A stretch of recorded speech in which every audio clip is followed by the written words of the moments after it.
introduction. Dr. Pavan Gorukanti, Director, Yashoda Group of Hospitals. Dr. Vishnu Reddy, Chief of Medical Services. Distinguished dignitaries on the dais and participants in this conference. Doctors and medical professionals. And other friends who are watching this program virtually. My dear sisters and brothers, I am indeed very happy to inaugurate the second annual international conference on interventional pulmonology, BRONCHUS 2021 today. I am told that this two-day conference will focus on the best practice in interventional pulmonology from basics to the most advanced diagnostics. Given the rapid pace with which the field is growing in recent times, I am sure this will be an important and enriching experience to the participants. My best compliments to the organizers, Yashoda Hospitals in Hyderabad, for these initiatives, particularly Dr. Pavan Gorukanti. Dear friends, despite its wide-ranging impact on society, COVID has also taught us many lessons for our health systems and infrastructure. This pandemic has indeed reminded us of the wise words of Swami Vivekananda, the great saint, who had said, quote, "You must keep a strict eye on your health. Let everything else be subordinated to that," unquote. In particular, the past couple of years have reminded us the importance of maintaining a good respiratory health, given that the coronavirus primarily infected our lungs.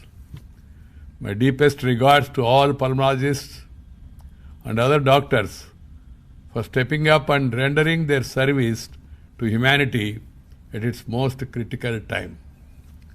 With the world's largest vaccination drive underway in our country, India, we will certainly overcome the challenges posed by this pandemic.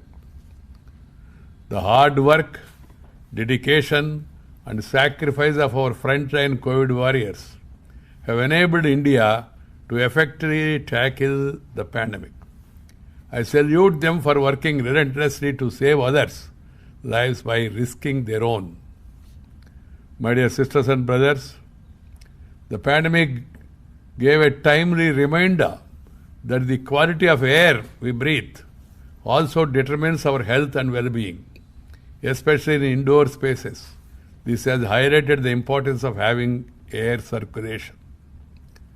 Research suggests that airborne transmission of virus produced by even normal breathing or talking can stay suspended in the air for hours. Thus, crowded spaces with poor ventilation can pose high infection risk to individuals exposed to the stagnant air. This has to be understood by all. In this context, we need to reevaluate our approach to planning and construction of our houses and ensure proper air circulation. We must learn from our ancient practices and create living and working spaces with ample ventilation and natural light. Doctors like you should take the key message to the people. My dear friends, the deteriorating outdoor air quality in major cities, like even Delhi, especially during the winter months, has also become a major concern for the lung health of our people. Climate change, increasing vehicular pollution, and other man-made factors are the chief contributors for this dire situation. We need to seriously rethink our approach towards development and progress from an ecology and sustainability standpoint. While government across the world need to strive harder, as citizens we too need to evaluate our lifestyle and try to lessen our carbon footprint to the extent possible. Dear sisters and brothers, with sedentary lifestyle and unhealthy food habits, non-communicable diseases have become one of the major challenges for public health in the 21st century. Among them, Key contributors are those of chronic respiratory diseases and chronic obstructive pulmonary diseases caused by tobacco smoking and exposure to air pollutants is the second leading cause of death in India after heart disease, accounting for nearly 1 million deaths each year. This is highly concerning. Today, because of the pandemic, there is a greater awareness among the general public about such respiratory disorders. But much more needs to be done. For instance, there has to be greater public outreach, both by the government and the civic society, on lung and throat cancer caused by the use of tobacco. Likewise, people must be educated about the benefits of early diagnosis of lung-related diseases such as tuberculosis, prevention, early diagnosis and initiation of treatment that will really greatly improve the quality of life of people and reduces the cost of health care too. Sisters and brothers, the field of pulmonology is growing by leaps and bounds. The field of interventional pulmonology employs sophisticated techniques like robotics-assisted procedure and confocal microscopy. Life-endangering airway tumors can now be stented, I am told. Asthma now has biological pharmaceutical products or biologics, and tuberculosis has a shorter regime of treatment with fewer drugs. I am proud to state that India houses many of these advanced diagnostic and therapeutic procedures and is fast becoming the favorite medical tourism destination in the world, and Hyderabad city is now one of the most favorite medical tourist destinations. While it is gladdening that such state-of-art diagnostic laboratories are coming up in cities and urban areas, it is also a fact that there is an acute lack of such facilities in our rural areas. Therefore, I call upon the private sector to supplement the efforts of the government in creating good health care in rural India by opening satellite centers of their facilities. Similarly, India's traditional strength in IT and telecommunication must be fully leveraged to provide world-class telemedicine facilities to our villages.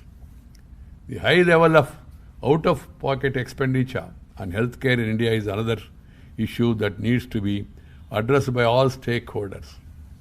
The need of the hour is make healthcare affordable and accessible to all. Affordable and accessible.